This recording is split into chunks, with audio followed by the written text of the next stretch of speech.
Sarah to introduce some authors and then our speaker tonight. Okay, we are my authors.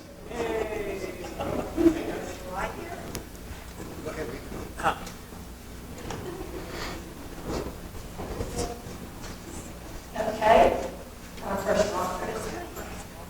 My name is Lee Wiley, and Jane and I wrote a book called Halfway to Gold. And it is about the Smoky Hill Trail, which was the wagon road and stagecoach road, which was blazed specifically for the Colorado Gold Rush of 1859. We also are talking about the Kansas Pacific Railway and US 40. Those three trails, highways, trails, all kind of compose the Kansas City to Denver transportation corridor.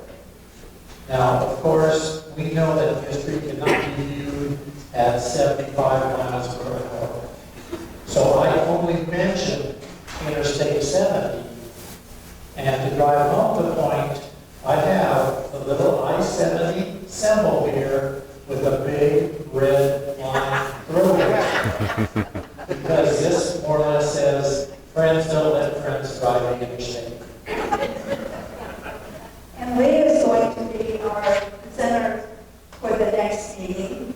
And he's doing a program on the houses, the mile houses. So come out and see if we're making this. Well, that's going to be a really fun program. The mile houses, the stagecoaches changed horses at the mile houses. And sometimes you got to eat dinner there too for breakfast. Anyway, my name is Doug Cohen. I've written a book called Inglewood's Amazing Story. Inglewood is that main place you drive through on the way here. And I didn't know much about the history of my town, but I discovered all kinds of cool stuff. And just one story. In 1978, this fellow had a company called Untitled. And the company, their job was to fill the big oxygen tanks with the big concentrator they had in their factory. He said, how about we invent a home oxygen concentrator? The modern home oxygen concentrator invented in Colorado. I'll stop there with the stories in here. Thank you. Hi, I'm Kevin Single. I'm the author of Finding Gold in Colorado, which is actually a bit of a collection of books at this point. The main book, if you look at it by thickness, you can see immediately, is almost 500 pages. It's a guidebook to seeing and doing everything I could figure out across the whole state related to Colorado's gold prospecting history.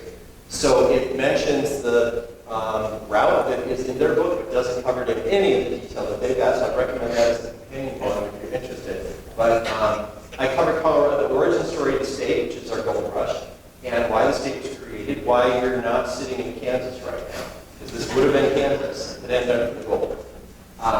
So we cover, in this book, we cover all of the towns that with origin stories around the gold rush. There's 18 chapters in there. What you can see and do in each of those places, everything from historic bars to mines that still do tours, to the historic districts and ghost towns, but also all the places you can go gold panning as a visitor. There's over 180 dig sites in there for people to go panning. Almost all of them are free. They're all public access, I've got to thank you. And unclaimable, not private land, all that kind of thing. I do want to do a shout out to my wife, Laura Hefner, for two reasons. One is because the second book is a color photo book. She's a photographer, but she used to work in state and local government, so she's the one who taught me about all the land ownership issues that enabled me to find all the places where you can go as a visitor to go gold panning and not worry about getting in trouble or being on somebody's mine or something like that, right? Anyway, so I'll be in the back. Of course, I also have samples of gold from South Metro Denver. You can come see. I made a ring for my wife out of my 2013 prospecting season, all gold within about 10 miles of right where you're sitting right now. So it's out here, as you'll hear from our presentation and others tonight. It's definitely out there still, as long as you respect the property and follow the rules. Anyway, nice to meet you all. Finding Gold, Colorado. Thank you. Thank you to our authors. Okay, we have a great I often am asked, where do you find your programs? Where did they come from? This particular one, a gentleman posted an article on Nextdoor. I saw it, as a lot of you probably did, and it was so interesting, I thought, that would be a good program. So I called and got him to do a program for us. Unfortunately, he can't be here tonight, but we do have a video that he made for us. Okay, I will first introduce him, and then I will introduce our presenter. Okay, the video was written by Rolf Oswald. Rolf is a retired general counsel for the Regional Transportation District. He is a volunteer park patroller and naturalist for Jefferson County Open Space, Chapel State Park, Castlewood Canyon State Park, Sutton State Park, Golden Gate Canyon State Park, and at the Carson Nature Center at South Platte Park. He is a former president of the Colorado Mountain Club and a founding board member of the Colorado 14ers Initiative. Rolf's wife's great-great-grandparents came to Colorado in the 1859 gold rush, and her great-great-grandmother's journal became a book called Molly. The Journal of Molly Dorsey Sanford in Nebraska and Colorado territories is still in print today. Molly's home is still standing in downtown Littleton, a house bought by gold dust. And Rob could not be here with us tonight, but he led me to Skot, Latona. Skot will be narrating Rob's historical stuff, the video. He'll be telling, and he added additional information to it. Scott has served as the manager of South Platte Park, South Suburban Parks and Recreation in Littleton since 2010, after managing the interpretation and education programs for the previous 12 years. He has led nature and cultural heritage tours through Littleton, around the West, and internationally for over 30 years, and is a trainer for public, nationally recognized interpretive guide certification courses. Colorado Plant Master, an Audubon Master Naturalist, and Master Birder programs. Scott's mentor in gold painting was the late Ray Simpson, state representative, mining expert, former commissioner of the Colorado Land Board, and amateur prospector who developed the South Platte Park's gold painting field trips for fourth graders since the mid-1990s. Please welcome Skot.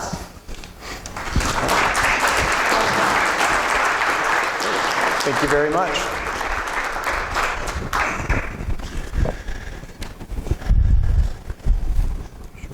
Oh, thank you.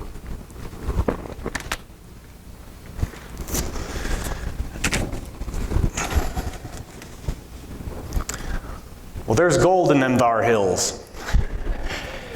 Tonight's program is really more about curiosity and the rich discoveries that it can lead to. Again, my name is Skot, and I'm not a historian, I'm not a geologist, I'm a very amateur prospector. I'm not even originally from Colorado. But I do have an interest in this area and quite a bit of experience standing in the river swirling a pan. So I'll share with you a little bit of that story this evening. And the first piece of that was just coming up with that first phrase, there's gold in them thar hills, and the whole idea of following your curiosity. I remembered that phrase, and oh yeah, it's Yosemite Sam, looking it up, and came out in 1952, 14 Karat Bunny. You guys remember Yosemite Sam, Gold Rush, looking for the gold out there. But he wasn't the one that originated that statement. It actually comes from an 1892 Mark Twain book with one of his characters, the American Claimant. And in fact, it wasn't even Mark Twain that came up with the concept. There was an assayer, somebody who kind of helps judge the value of gold out in Georgia, who was trying to convince the people mining in Georgia not to follow the gold rush. Stay in Georgia. That ridge is worth millions. He proclaimed from a step, and Mark Twain took it, and then Warner Brothers took it, and got to there. So it's just kind of fun to like take one little fact and follow your curiosity. So I manage a place called South Platte Park. I'm guessing many of you have visited it. Some of you may or may not have known it by that name. And South Platte Park is around 900 acres along the South Platte River. It runs from C-470 up to about where Breckenridge Brewery is. And we have 2.5 miles of the South Platte River, 7 lakes, 5 of them are open to fishing. We have 4 miles of walking trails, and we have the paved Mary Carter Greenway Trail. The park is home to a huge variety of wildlife. Beaver building their lodges, coyotes out hunting the rabbits. We have deer and elk moving around through the park. Sometimes even a black bear will come down for our chokecherries. So it's a very active place right in the center of town. It can be accessed just west of Aspen Grove Shopping Center, Santa Fe and Mineral Avenue. And the headquarters for the park is what's known as the Carson Nature Center. Not Kit Carson, not Rachel Carson, but Theo Carson, who is the engineer who built this as his family home. In that nature center, we have exhibits, live animals, some of the history of the park, all kinds of different things that we use for field trips when students come out. So we're running field trips almost every day of the year. Sorry, I just got back from leading a tour in South Africa where they have load shedding or rolling blackouts. And I got to watch the theater performance by flashlight. So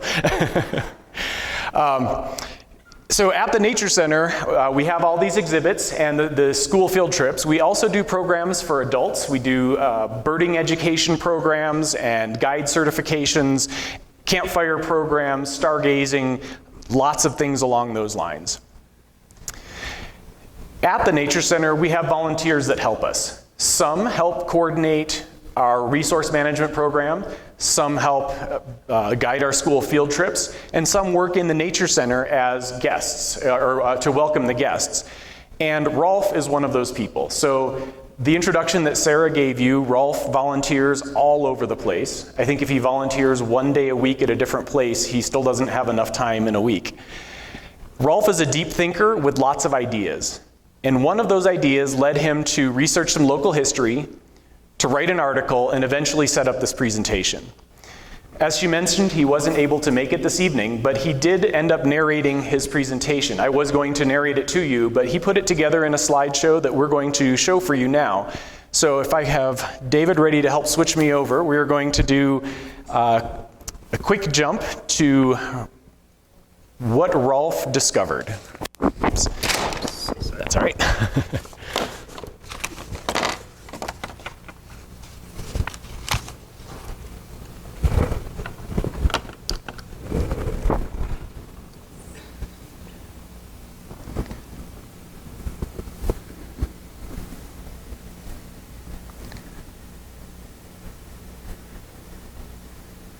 Hi everyone, my name is Rolf. I'm not a professional historian. I'm just a guy who's lived here with his family for nearly 25 years. But I do have a story about history that I hope you'll find interesting, and that maybe inspires you to do something like this yourself. Today I want to tell you a short story about 2 discoveries, what I discovered recently through just looking at some maps and online sources, and the discovery nearly 174 years ago that led to the creation of our community, our state, and even our country as we know them. I was recently looking at an online topographical map of our neighborhood when I saw an interesting notation just south of Cherry Mills in the Knowles subdivision. It said, Big Dry Creek Plazas. Can you see it there in the middle of the picture? The notation was just north of the Big Dry Creek itself, which starts at Highlands Ranch, runs through the south suburban golf course in Cherry Mills Park, is intersected by the Highland Canal, and empties into the Platte River north of downtown Latona. Here are two images that show the starting point for Big Dry Creek, which is south of Highlands Ranch, and the ending point where Big Dry Creek empties into the Platte River. None of the other maps I've seen in our neighborhood contains mysterious reference to Big Dry Creek classics. I googled the name and found out that our area was once home to one of Colorado's earliest original gold mines, actually predating the Pikes Peak or Bust gold rush of 1859.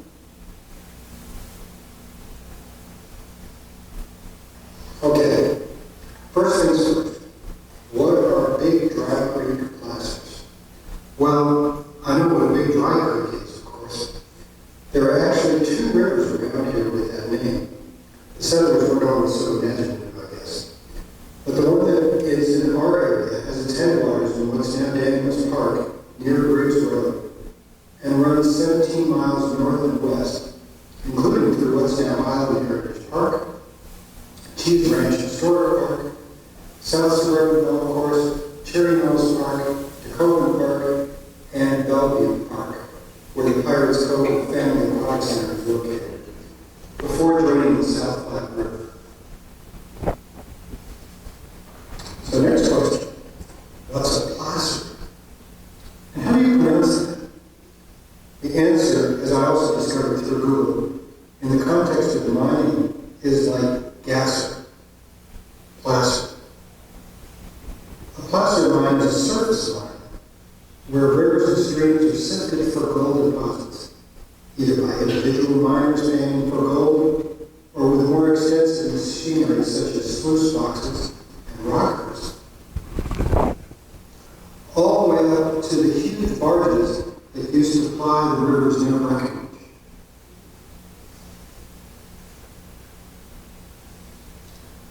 The other type of mining, lode mining, involves tunneling into the earth to dig up deposits.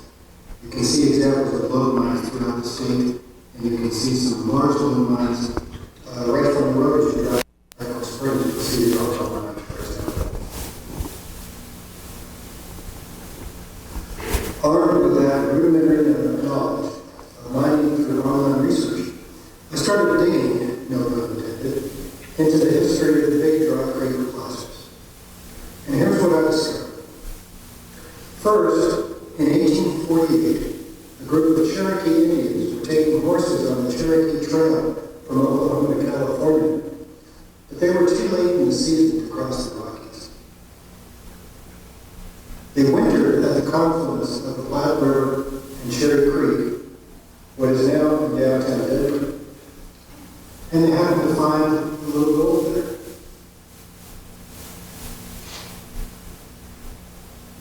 When they returned to Oklahoma, they told other tribe members what they found, but the information remained unused until nearly a decade later, when a Georgia gold miner named William Greenberry Russell, who was married to a Cherokee woman, learned of the find and decided to organize a mining party.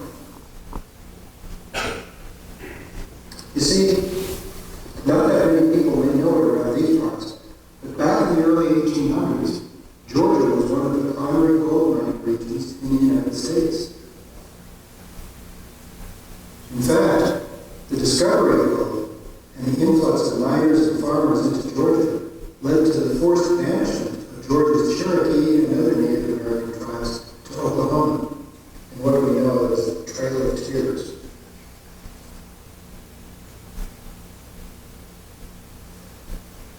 William Greenberry Russell had applied for gold in Georgia, then in California after the 1849 gold rush there, and in other places as well. Now that he heard about possible gold in Colorado, he set his sights here. In 1858, Russell, his two brothers, a fellow miner named Sam Bates, and several dozen other white and Cherokee prospectors traveled from Oklahoma along the Santa Fe Trail to what is now Confluence this area looked like in 1859, which was after many more settlers had come here. Just imagine how quiet and peaceful this land was a year prior. They began prospecting at the confluence of the Platte River and Cherry Creek, a slow and tedious process.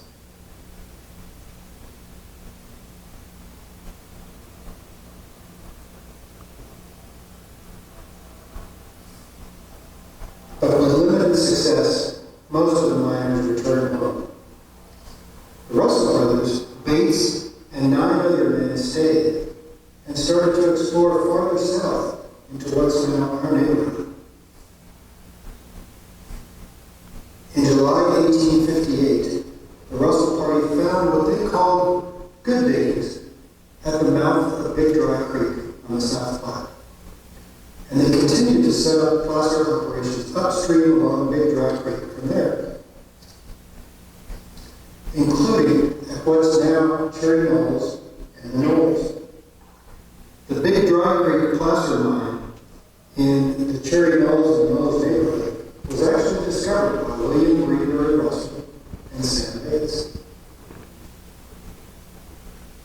But Big Dry Creek didn't yield that much, relatively speaking. Russell's team made their big find a little farther north and downstream along the Platte River at its confluence of Little Dry Creek. Today, a modest monument to Platte in Englewood marks the location of the gold discovery that would transform our region. The Russell and Bates reports of gold caused a huge sensation back east. Colorado Gold Rush of 1859. As soon as the snows receded, tens of thousands of miners and settlers began to pull up roots and headed to Colorado. The settlers used crude maps and the tracks of those coming before them to wend their ways westward.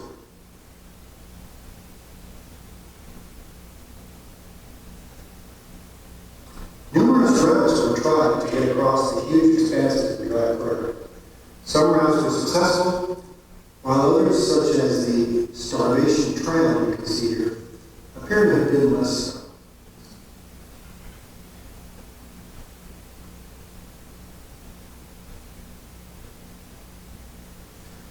Although Russell's finds, as well as other gold finds in the foothills west of modern-day Denver, were all well north of Pikes Peak, the iconic landmark rising up on the horizon captured the public's attention, and wagons optimistically, yet also realistically inscribed Pikes Peak or Bust, again crossing the border.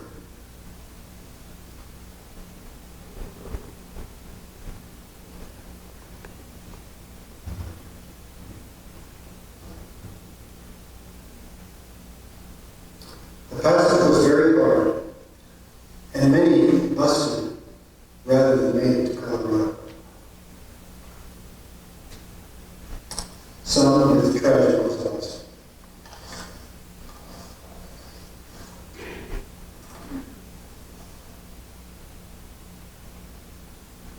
Once again, as in Georgia and so many other regions farther east, European ancestry settlers looking for treasure and profits were moving into the country. As the nation became convinced that the quote-unquote manifest destiny of the United States was to populate and own the heart of the North American continent, from the Atlantic to the Pacific.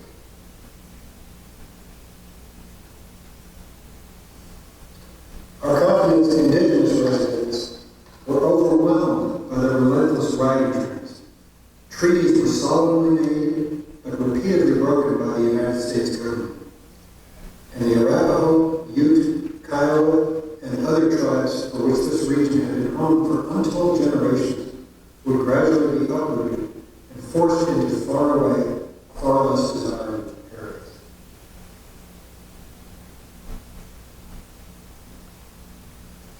They did not always leave without putting up a fight.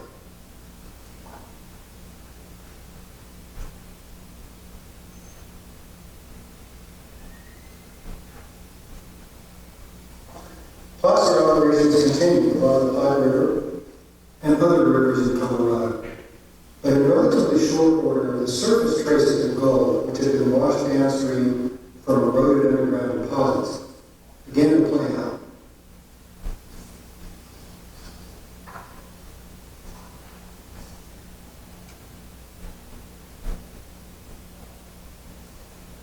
So, miners shifted their attention to the underground sources of the river deposits in lodes and hills and mountains farther west.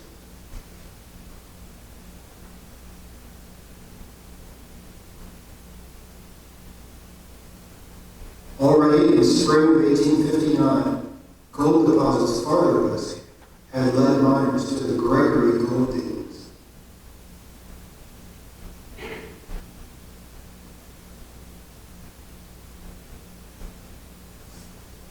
By 1860, the center of mining activity had shifted from placer mines on the Platte River and Big Dry Creek to Latona mines in Idaho Springs and especially Central City, a remote outpost which suddenly exploded into a city of 60,000 inhabitants.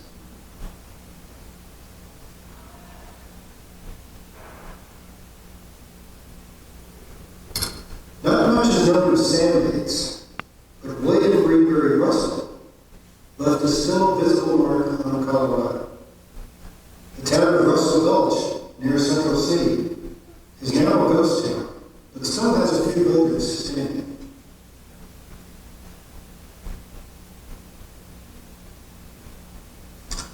However, the tenure of Russell and other Georgia miners in Colorado was short, because the Civil War caused these Southerners to be ostracized for the worse. Russell was able to secure safe passage to Georgia by promising not to take up arms against the Union. He technically kept that promise, but he served in a non-combatant role with the Confederate Army.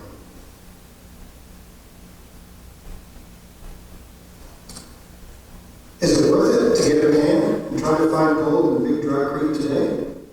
Sadly, no. What little records exist indicate that the Big Dry Creek placer mine never yielded particularly worthwhile quantities of the precious metal. But it's fascinating to think that our neighborhood was once at the very epicenter of the great Colorado Gold Rush of 1859, which for better and worse transformed our state, our nation, and our continent.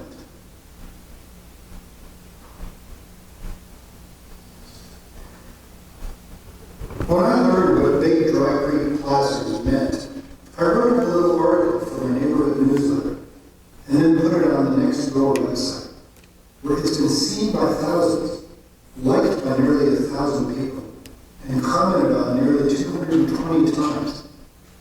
People are hungry to learn about our history. After all, that's why you're here tonight.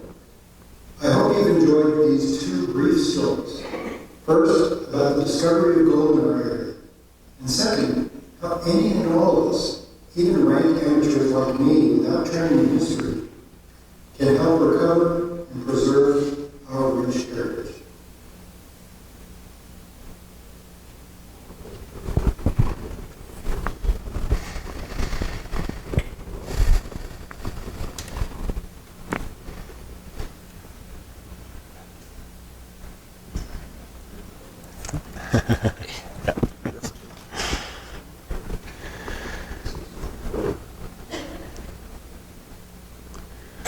All right, well, a nice round for Rolf, please. He did a great job.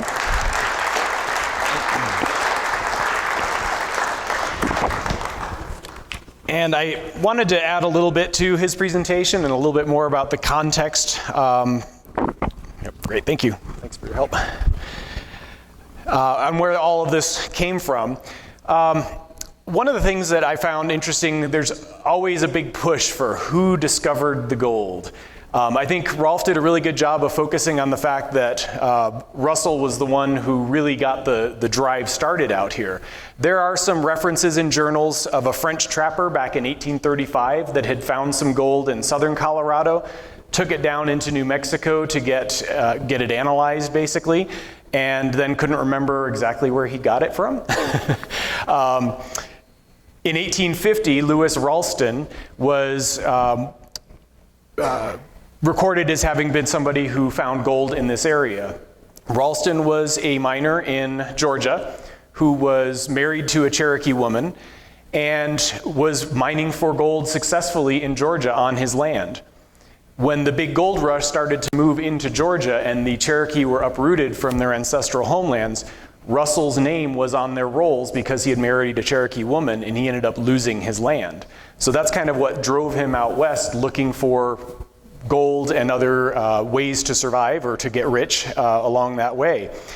And so he was on in that expedition that Rolf described coming out here to Colorado. And shortly after they crossed the Platte River, they had a kind of a lay-by to recover from that crossing, and he did a little panning for gold.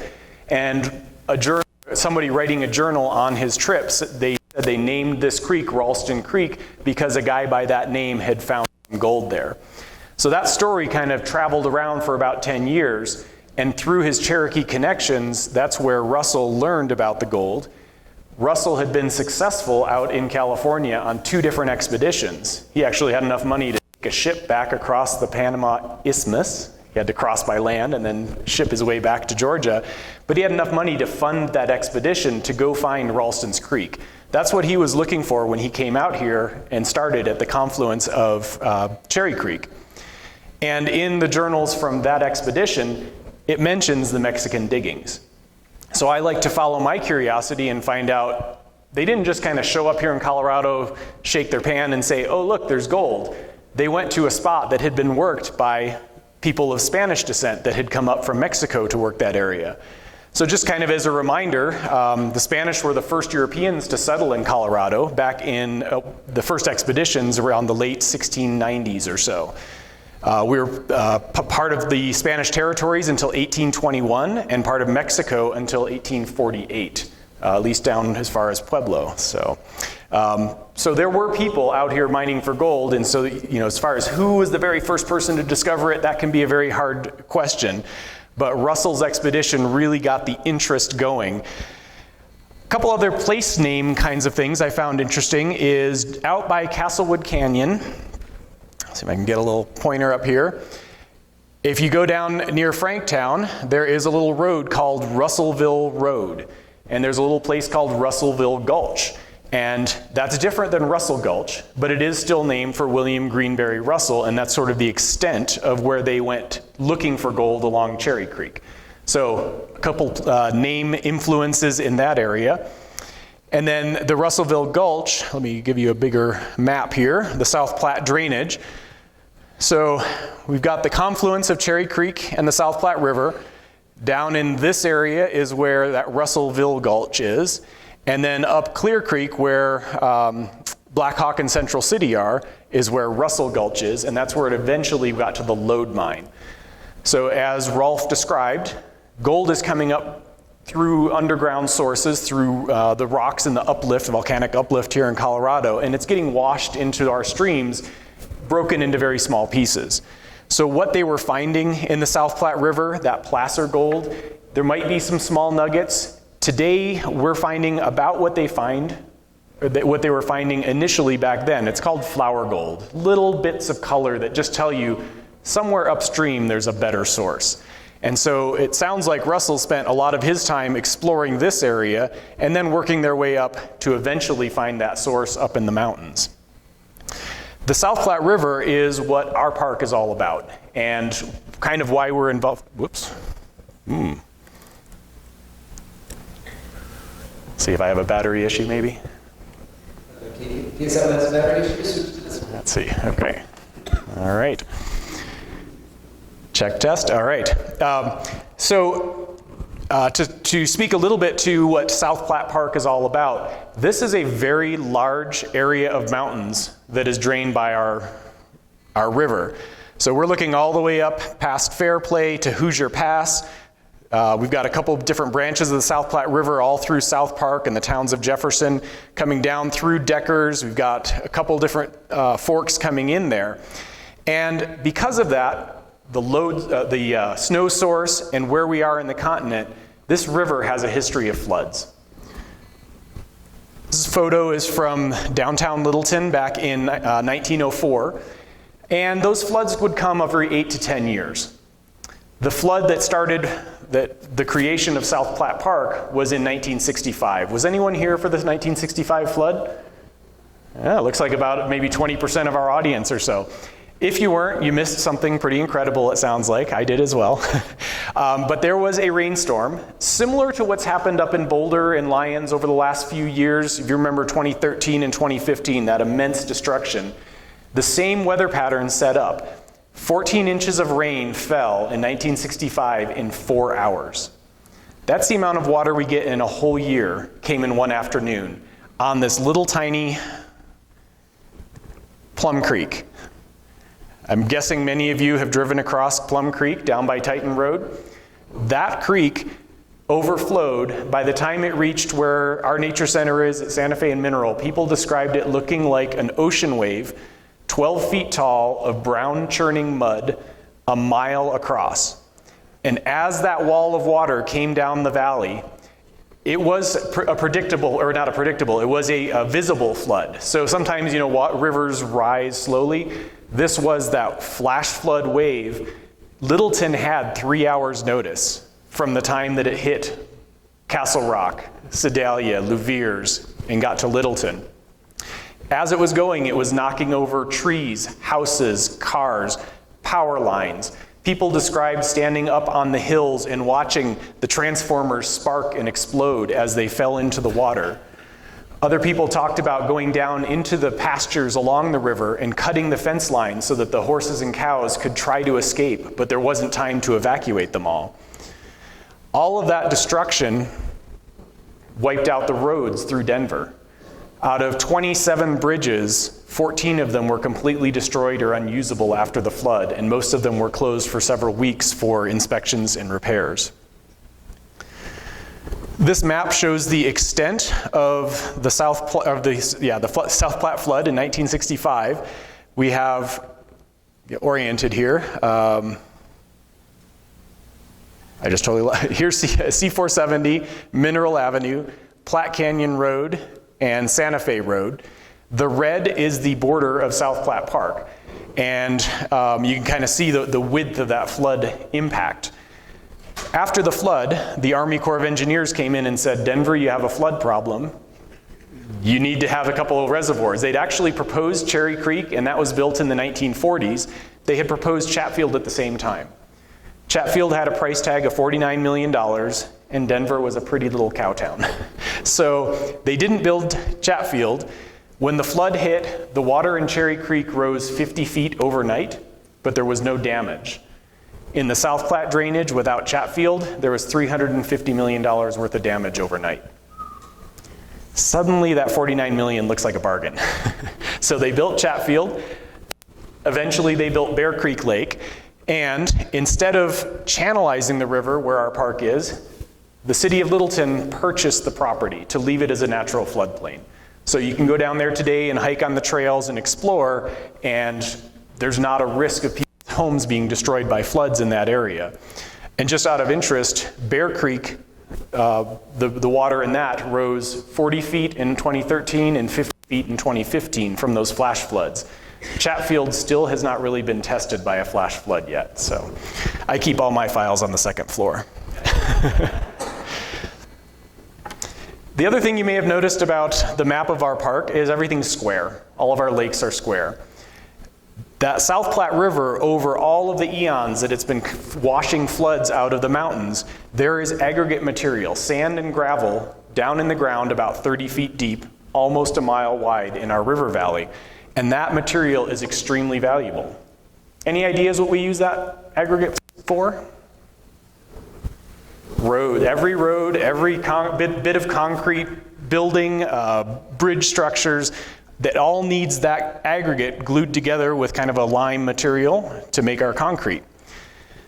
This is an aerial photo a little further north in Commerce City, and you can see all of the gravel pits on either side of the South Platte River.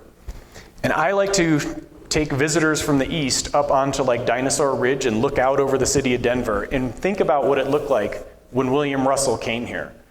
There was the single little band of the South Platte River with a small row of cottonwood trees on either side of it. There was not another tree out on the prairie. There were no houses, and there were no lakes. When you stand up there today, you can see thousands of lakes. Flood control, water storage, and recreation. It was a short grass or mid-grass prairie. So we've really changed our landscape here. And so that aggregate mining, often they would pump the groundwater down and just drive down with excavators and tractors. This is gravel gurdy. This is what the Cooley Mining Company used at Santa Fe and Mineral Avenue. So they used this suction dredge to pull out all of that material and create what is now known as Cooley Lake. In South Platte Park, that's our wildlife reserve area. We do a free hike there the second Saturday of every month. You're welcome to come join us and explore what it's all about today. But before he passed away, I had a chance to talk with the owner of that mine, Jim Cooley, and he talked about when they were running this system, they actually had a gold dredging process happening while it was, or sluice that was happening while they were panning or mining out the aggregates. And he said they found enough gold every month to pay their utility bills. So it's pretty substantial for a mine. So there's definitely some gold out there. But everybody was kind of sniffing up the wrong tree back then. We know now, this is a map of Colorado, and it's a little bit difficult to see, but here's Georgetown, Empire. I think you've got Breckenridge is right down in this area, Leadville. Little bit into Fairplay, the South Platte River curves down this way. So the gold in Colorado, all those famous gold towns, they're in a particular band where the geology is just perfect for gold. This little circle is the Cripple Creek intrusion of gold. And if you're trying to find gold anywhere else out on the prairie, all you're finding is little bits and pieces. You're not finding that primary source. But I did find it interesting, that whole placer process that Rolf talked about happening out in this area. There was a lot of placer mining on the South Platte River going up into Fairplay. Have any of you driven through Fairplay and seen the big piles of rocks next to the road? If you look at the aerial photo, I had no idea how extensive it was. Those piles of rocks are all around the whole town there. And those were created the same way in the photo that Rolf showed of the dredge in Breckenridge. One of the jokes from the book Centennial, you know, the South Platte River, you can't float a boat in it unless that boat can dig its own channel. So this was actually the dredge on the South Platte River up in Fairplay.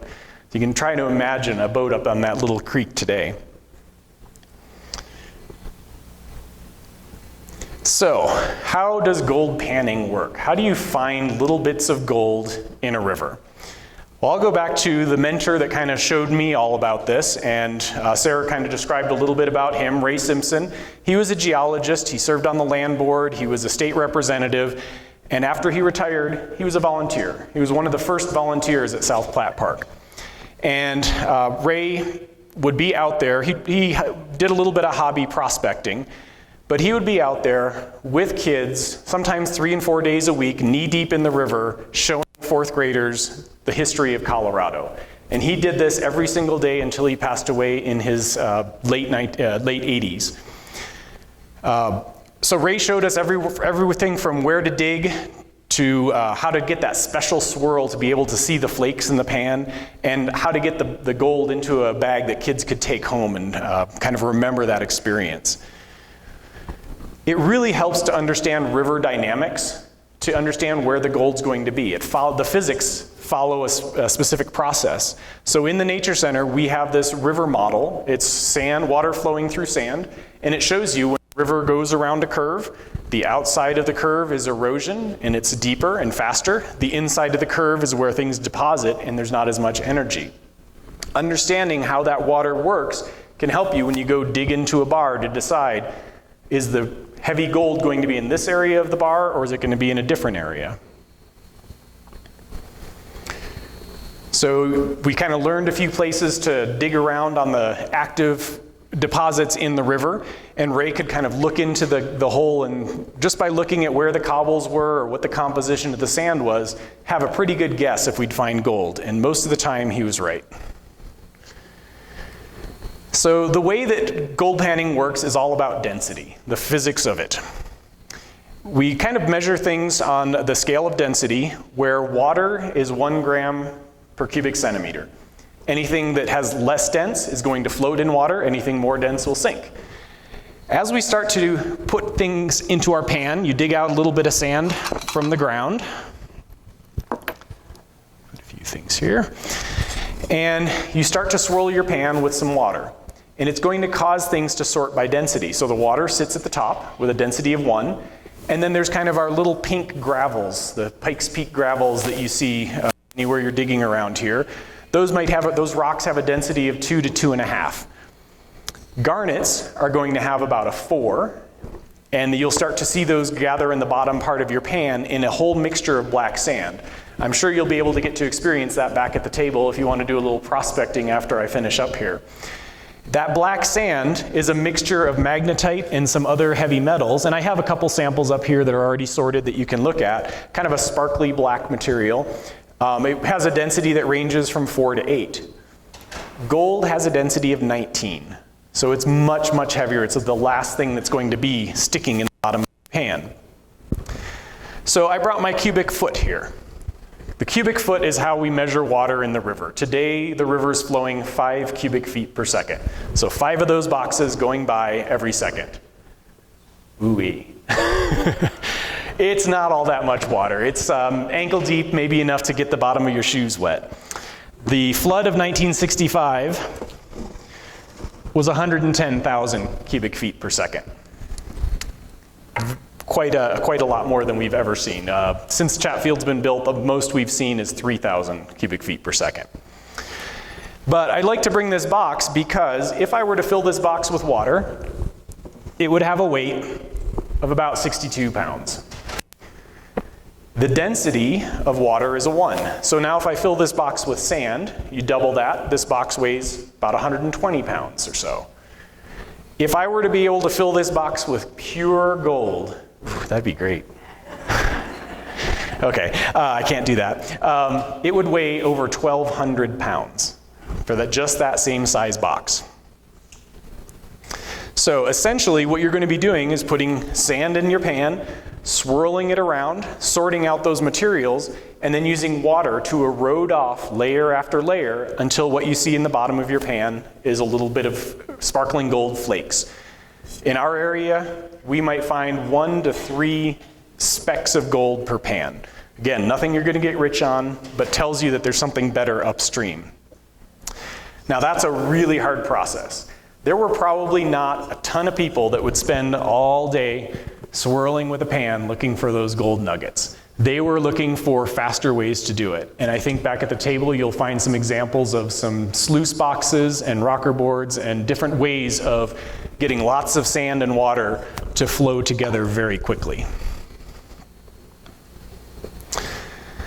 So that little piece of curiosity that Rolf had really led to a lot of things about Colorado. So I'll do a quick synopsis of those and then we'll give you a chance to try a few things at the back here.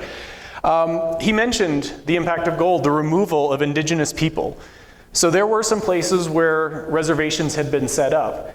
In Colorado, the land was pretty much promised. The Arapaho, the Cheyenne, the Utes were promised that they could keep this land and live here until the land became worth something. And all of a sudden, all those treaties were just ripped up and thrown away, and they were pushed off to some very poor lands.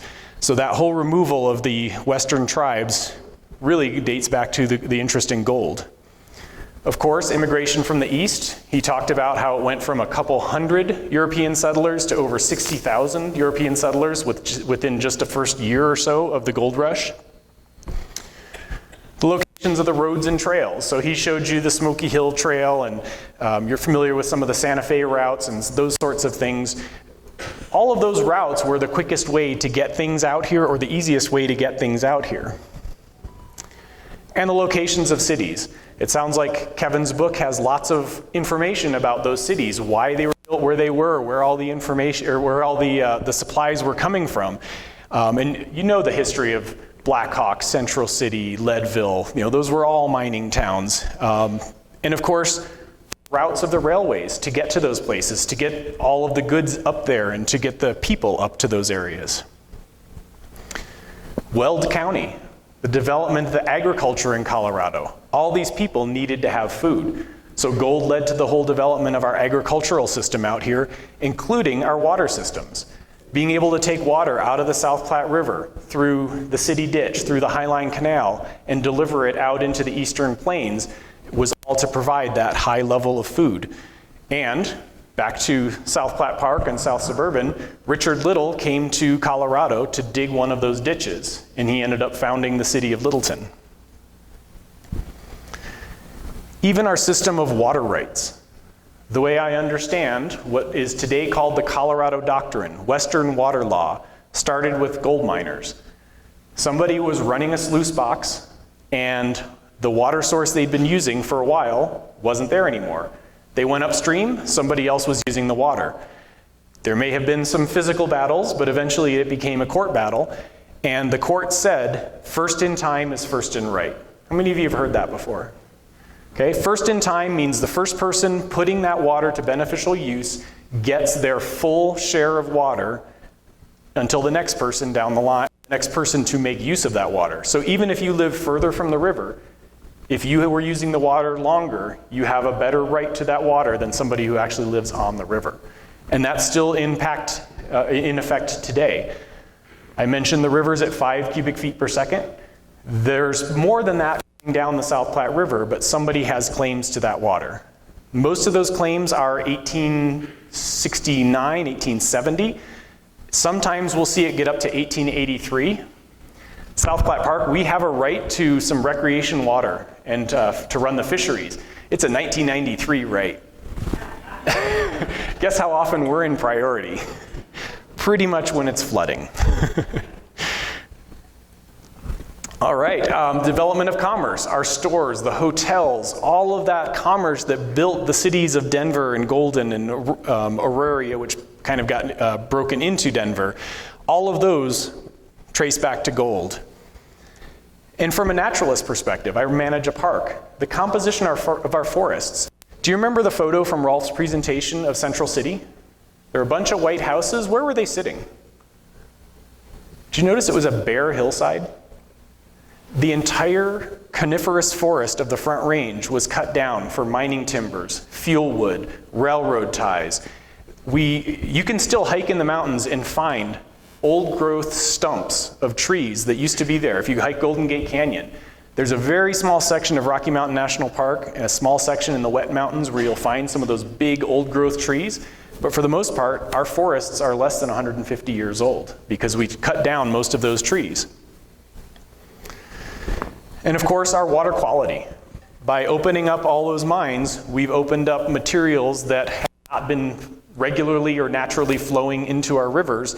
And so you've all heard about some of the washouts and the mining issues and the Superfund sites up in our mining parts of the country. So our water quality is directly impacted by all that mining that occurred. So can you pan today? Certainly, in a lot of different places. One of the ways you could do it is to set up a field trip and come as a chaperone. 4th grade groups, give us a call. You can come out and bring grandkids along with you or however you'd like to. We also do a free event during Western Welcome Week. That's Littleton's celebration, the 2nd and 3rd week of August. We do a free gold panning every year. But we do have a no collecting policy other than those special events and educational experiences. We have over 750,000 people that come to the park to float the river, walk the trails. It's not really a safe place to be having people digging through, and we're trying to preserve the natural ecosystem in that area. So you can't pan for gold on your own in South Platte Park. What about downstream? From the north end of our park down through the city of Denver, it's considered a flood channel. So the Army Corps of Engineers has some concern if you start to disrupt the banks of the river and their flood control processes. But what I understand is if you're working the active deposits in the active river channel, you're not using motorized equipment, generally you can continue to do that activity. And I think Kevin shared with me his 3 rules. If you want to know if you can gold pan on a property, call and ask permission first. check what the signs are, and my favorite one I'd never heard before is if somebody's mowing that area, you shouldn't dig. So can you dig or can you pan in Big Dry Creek? It's a pretty eroded stream that goes through a lot of city parks, and so if somebody's digging into the side to get those sand deposits, most likely the park rangers are going to say, you better stop, you're going to get into our irrigation systems or our electrical systems or things like that. So places you can gold pan, usually Forest Service properties, Bureau of Land Management properties. The streams out in the plains aren't really where you want to be doing it anyway. You want to go where those sources are. The closer you get to the mountains, the bigger chunks you're going to be finding. And it seems like we have a great resource back there in the Finding Gold in Colorado website and books that are available towards the back of the room there. So overall, my biggest message tonight, I guess I wanted to share before I wrap that all up, is come visit us at South Platte Park. I have a little propaganda up here for you. One of them is our park map. If you've not walked the trails, we have everything from totally paved, fully accessible trails to very nice natural surface trails that get you back in amongst the wildlife. The larger piece of paper here is our upcoming programs.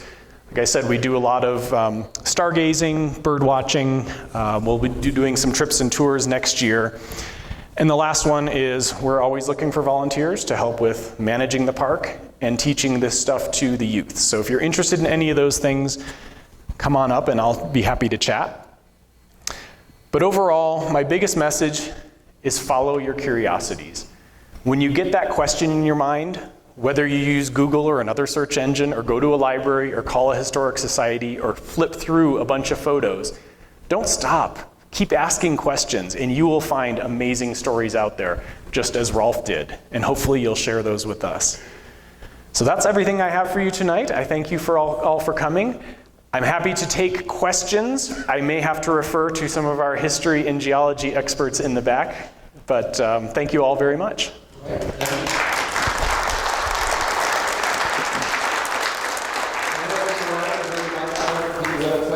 But we also do have a giveaway tonight, so if you have not got your ticket for the giveaway, please raise your hand so that Paul knows who he needs to get extra tickets to for the giveaway at the end of the thing.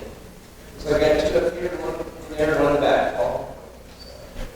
All right, next. Everybody, I'd like you to sing our new president. That's President Glassman's, too.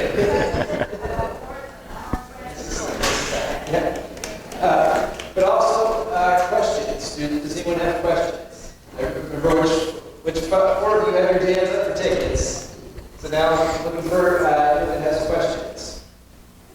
Okay, a question over here. More of a comment than a question. On your list of the impacts in Colorado, you mentioned commerce and so forth. But I think it's worth emphasizing that most of the wealth gold mines in Colorado was stayed in Colorado. It was invested in Colorado. And most of the building of our cities, like Denver and Colorado Springs, much of that came from the wealth from the mines. I think it's just important to keep that as a fact. I appreciate that. That's great. Thank you.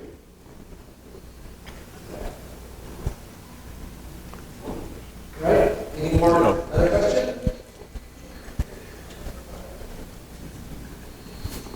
In the overall scheme of the gold finds in the United States, how successful are the Colorado finds compared to California or Georgia or some of the others?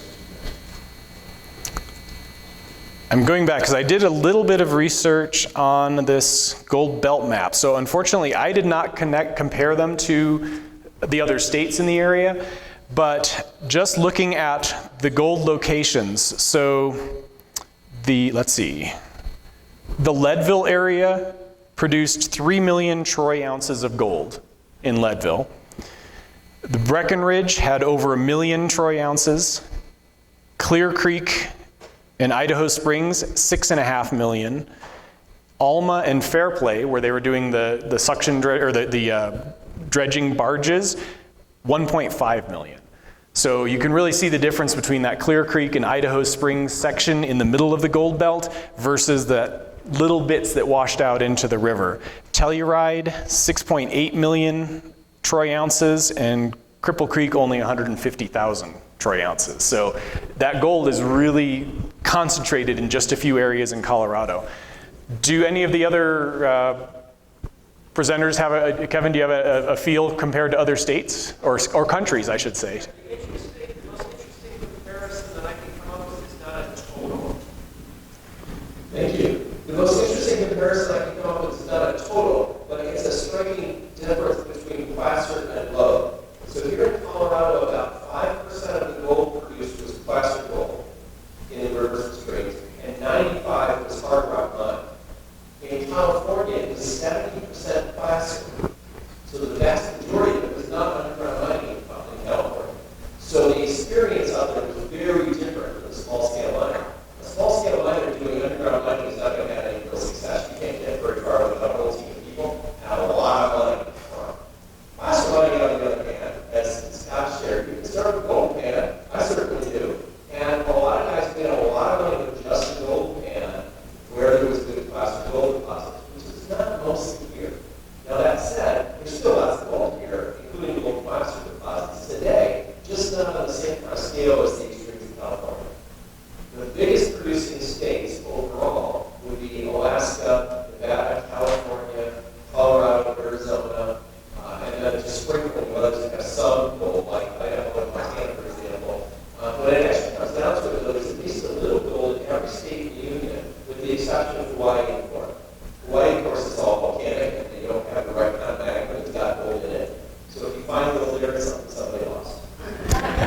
Florida is an ancient coral reef, the whole place, right? With sand on it. So again, you only gold you're going to find something somebody lost. So it's really fascinating gold there from the Spanish ships that were carrying gold that crashed and washed ashore. All the other 48 states have at least some natural gold deposited by glacier action or volcanoes of the right sort, or the stuff that you get in the big mineral belt there, which is mostly what came up through the soil from below after the continental plates welded together. The North American plate. I better shut up because the mic's Battery's dying, yes. All right. Okay, one more down front here. If you want to shout it out, I can repeat it. I think it's perhaps fair to say that the people who benefited the most from panning are probably the laundresses. And I think of Clara Brown, Aunt Clara Brown up near Breckenridge, who collected all of the dust that came from vigorously washing the miners' clothes.